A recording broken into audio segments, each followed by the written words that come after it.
Opa, tudo bem? Eu sou o Marcelo Gomes e hoje eu quero falar sobre como acessar um serviço no Docker via Edge. Vamos começar entendendo como uma rede funciona. Imagine que você precisa enviar uma carta para alguém que mora em um prédio. Como que você faz? Você escreve a carta, coloca no envelope e nesse envelope você vai escrever o destinatário, o endereço da pessoa. Só que como ela mora num prédio, mais de uma pessoa mora nesse mesmo endereço. Então, além do endereço, você coloca também o número do apartamento ou o número da porta onde essa pessoa mora. Este exemplo de uma pessoa morando num apartamento é uma excelente analogia de como as redes funcionam.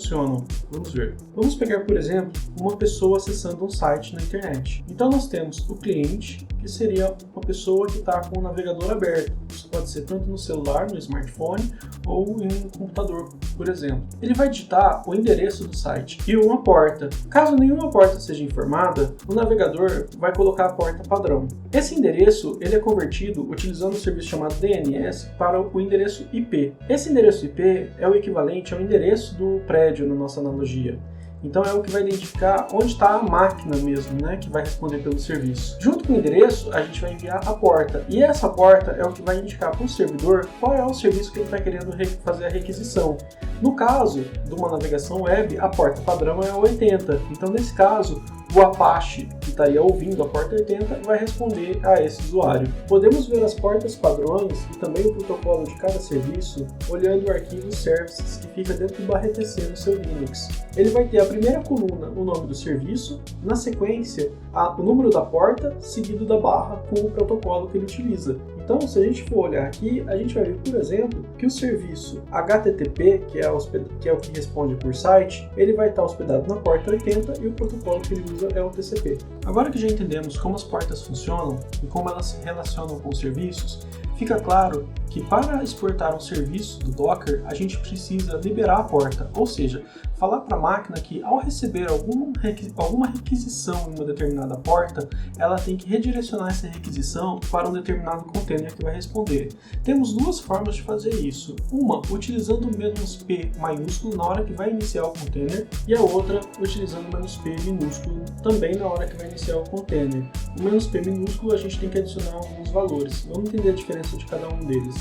Para utilizar o "-p" maiúsculo, basta adicionar essa flag na inicialização do container.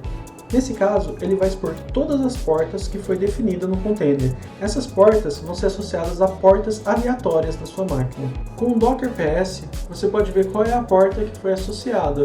E utilizando o navegador, você acessa o seu IP ou localhost, que seria a sua própria máquina, e essa porta. E você vai conseguir acessar o serviço. Embora o "-p" maiúsculo seja bem prático, essa situação de pegar portas aleatórias pode te causar problemas no futuro. A forma que eu recomendo é utilizar o "-p" minúsculo, onde você deve informar dois parâmetros seguido dele: a porta do seu host, e a porta do container. Ou seja, supondo que você tenha um container que tem um serviço rodando, por exemplo, na porta 80, e você quer expor ele na porta 100, você vai colocar "-p 100 80. Ou, se você tem, por exemplo, um container do Apache que já responde na porta 80 e você quer expor ele também na porta 80, você pode colocar "-p 80 80. No primeiro exemplo, que teríamos o container respondendo na porta 100, para acessar a gente teria que acessar o IP 100.